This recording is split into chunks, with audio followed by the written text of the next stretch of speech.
ఈరోజు అనంతపురం నగరంలో వైఎస్ జగన్మోహన్ రెడ్డి గారి ఆదేశాల మేరకు, అదేవిధంగా అనంతమంత్రి అంబటి గారు కావచ్చు, శైలజనాథ్ గారి సూచనల మేరకు అనంతపురం నగరంలో దళిత హక్కుల్ని నిలుపుకుంటామని చెప్పేసి సంతకాల సేకరణ కార్యక్రమం కూడా ఏర్పాటు చేయడం జరిగింది. అందులో భాగంగా ఇక్కడ ప్రజలందరూ కూడా పెద్ద ఎత్తున సంతకాల సేకరణ చేయడం కూడా జరుగుతుంది. ముఖ్యంగా మనం చూసుకుంటే మన రాష్ట్రంలో ప్రజాస్వామ్యం ఉందా లేక ఏ విధంగా రెడ్ బుక్ రాజ్యాంగం జరుగుతున్న విషయం అందరూ చూస్తున్నాం. ఈ మధ్యకాలంలో మనం చూసుకుంటే దళితులపైన ఏ విధంగా అయితే అన్యాయం జరుగుతుంది కూడా అందరూ ఒకసారి గమనించాలి. సాయి కృష్ణ అని చెప్పేసి గత 30-40 రోజుల నుంచి మనం ఇష్యూ చూస్తున్నాం.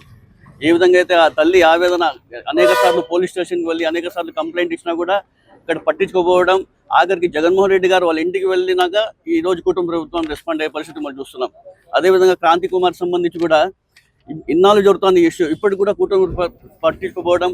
నిన్న రోజున జగన్మోహన్ రెడ్డి గారు వెళ్ళడం తర్వాత ఈ రోజు వీళ్ళు దాంట్లో ఏం చనువు వస్తుందో కూడా మనం వేచి చూడాల్సిందని తెలియజేస్తున్నారు. ఈ రోజు ఎంత దారుణమైన పరిస్థితి ఉందో, సాయి ప్రసాద్ అనే వ్యక్తి ఏ విధమైన ఆయన పోలీసులు టార్చర్తో ఏ విధమైన ఇబ్బంది పెట్టి వాళ్ళందరూ కూడా ఈరోజు మేమందరం కూడా అనేక సార్లు పోలీస్ స్టేషన్కి వెళ్ళినా కూడా మాకు కనీసం ఆమె ఆ శవం లేకపోయినా బూడిదనే అని చెప్పేసి కూడా ప్రజల్లో ఏ విధమైన ఆవేదన వచ్చిందో కూడా ప్రజలందరూ ఒకసారి గమనించాలా.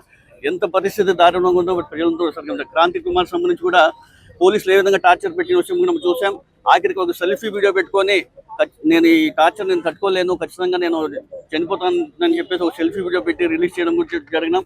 అవన్నీ కూడా ఆవేదనలు గురి ఏ విధంగా రాష్ట్రంలో ఆవేదన చెందిన విషయం కూడా చూడాలా. పోలీసులు ఏ విధంగా టార్చర్ చేస్తున్న విషయం కూడా గమనించాలా. దళితులపైన జరుగుతున్న అన్యాయాలను ఖచ్చితంగా మనం అరికట్టే విధంగా ఖచ్చితంగా ఇప్పుడు అందరూ చెప్పినట్లు కూడా దీనిపైన సిబిఐ ఎంక్వైరీ చేసి కూడా ఏమేమి ఉన్నాయో కూడా అవి నెగ్గు తీయాల్సిన బయటకు ఉందని తెలియజేసుకుంటూ ఈ కార్యక్రమం పాల్గొంచుకుని ప్రతి ఒక్కరు కూడా వచ్చి సంతకాల సేకరణ చేసి ఈ కార్యక్రమం విజయవంతం చేయాలని తెలియజేస్తున్నారు.